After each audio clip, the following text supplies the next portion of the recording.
Assalamualaikum warahmatullahi wabarakatuh teman-teman. Perkenalkan, nama saya Putri Indah Pratiwi dari Prodi Bimbingan Konseling Pendidikan Islam semester 5 dengan NIM 19641015.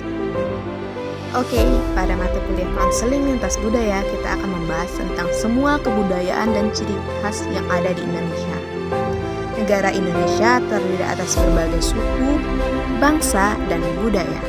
Hampir di setiap provinsi memiliki kekhasan dari daerahnya, baik dari segi upacara adat, makanan, pakaian adat, hingga objek wisata yang menjadi ikon bagi dunia pariwisata di suatu daerah.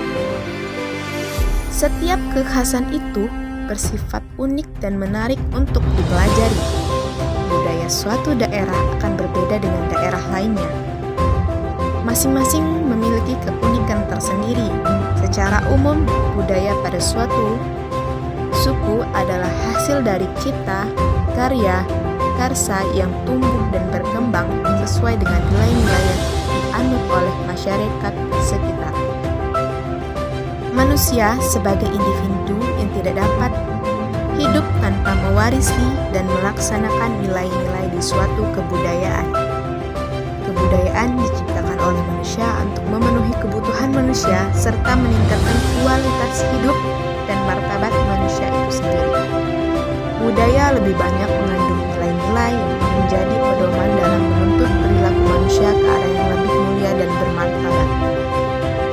Jika perilaku seorang sesuai dengan sistem nilai dan budaya di setiap tempat yang ia tempati, maka perilakunya itu diterima dan dihargai, bahkan dijadikan teladan bagi masyarakat di setempat dalam bertingkah laku sehari-hari.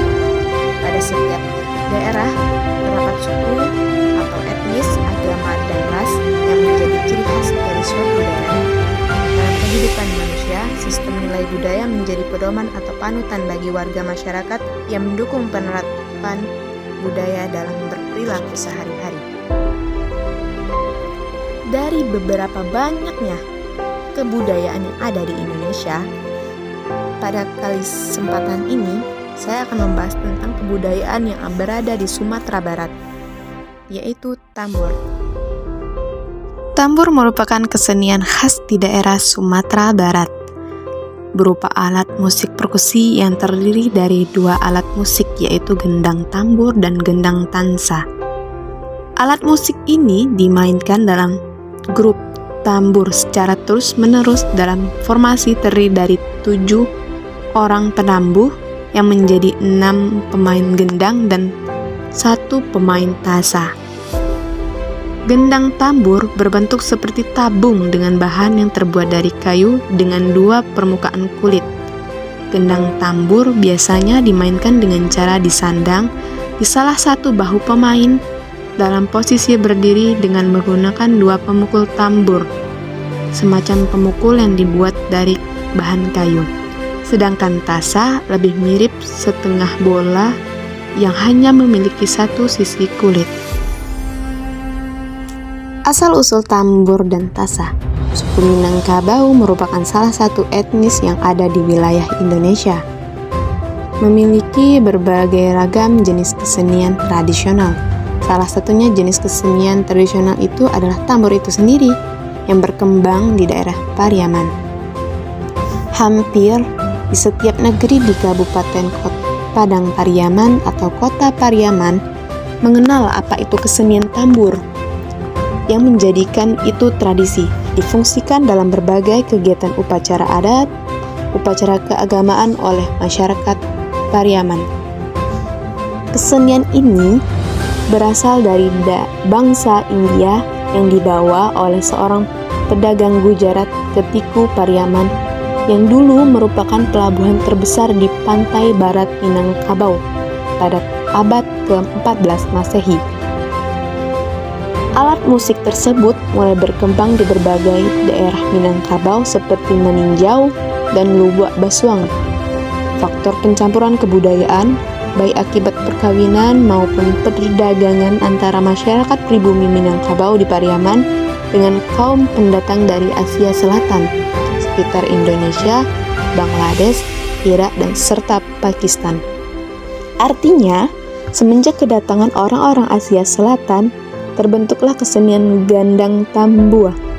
Diduga, gandang tambua merupakan sebuah kesenian dari kolaborasi atau asimilasi antara produk lokal Pariaman dengan suku pendatang Asia Selatan. Fungsi dari kesenian tambur yang berasal dari Sumatera Barat adalah mengundang perhatian para pengunjung agar terciptanya suasana keramaian dalam berbagai upacara adat dan keagamaan, seperti upacara pengangkatan penghulu, upacara penyambutan tamu agung, upacara khataman Al-Quran, upacara adat nagari, dan upacara perkawinan. Untuk jenis tambu itu sendiri terdapat dari 2 alat, yaitu yang pertama adalah gendang tambua. Gendang tambu terdiri dari 7 masing-masing kelompok yang terbuat dari kayu ringan atau kayu tarentang jenis batang kapas dengan badan gadang berbentuk drum yang mempunyai 2 sisi yang masing-masing ditutupi oleh kulit kambing dengan 2 pemukul yang biasa digunakan untuk bermain. Gendang kasa merupakan alat musik perkusi yang dipukul dengan 2 buah stik yang terbuat dari bambu dan permukaan tasa terbuat dari fiber. Kalau Anda datang ke Sumatera Barat, Anda akan menyaksikan alat musik yang bernama gandang tambua. Apakah ini benar dari budaya Minang? Yuk kita cari tahu penjelasannya. Tambua merupakan alat musik gendang tradisional dari negeri yang bernama Minangkabau. Alat ini ditambuh oleh 6-7 orang penambuh dengan pakaian adat Minang. Selain itu, tambua biasanya juga diiringi oleh alat musik lain seperti tasa dan talempong. Alat musik ini membuat bunyi tambua semakin ramai. Bahkan, tak jarang pula ditambahi dengan suara-suara pupui sarunai yang dibuat dari batang padi, walau ada juga yang terbuat dari bambu.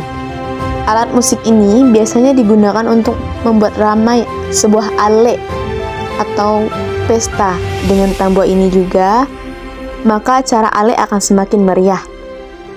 Kesenian tambua ini memang dengan alat yang sederhana dan dimainkan sekelompok orang secara bersamaan. Tak jarang juga adanya peristiwa mistis dalam permainan tambua ini. Banyak yang menikmati bunyinya pemain tambua sampai hilang kesadaran. Cara membuat tambua. Gendang tambua atau tambur terbuat dari tabung kayu berukuran besar. Tingginya sekitar 75 cm dengan garis tengah 50 cm. Ukuran ketebalan kayu dapat divariasikan agar tercipta bunyi-bunyi yang berbeda. Namun, biasanya berukuran 1,5 cm, sehingga terdengar bunyi nyaring dari tabung kayu itu. Tabung itu ditutup dengan kulit kambing yang dikencangkan dengan lilitan tali. Tak ubahnya seperti duduk di masjid, tapi ukurannya lebih kecil. Ada satu lagi alat yang digunakan, yaitu tansa. Alat ini berupa bejana berbentuk kuali, biasanya berbahan aluminium atau seng yang permukaannya ditutupi kulit tipis. Alat ini digunakan sebagai pemandu pukulan pemegang tamburnya, juga sebagai komando dalam pergantian lagu, mulai dan selesai. Kalau didengar, perpaduan 2 alat musik itu tercipta paduan yang bunyi yang indah. Tanpa adanya tansa, gendang tambua tidak menjadi satu bagian karena ketukan tambua yang monoton, dan tansa inilah yang menjadikan irama tambua menjadi banyak variasi.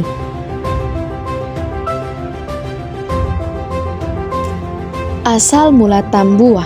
Seni tambua yang berkembang di Sumatera Barat itu berasal dari kawasan India.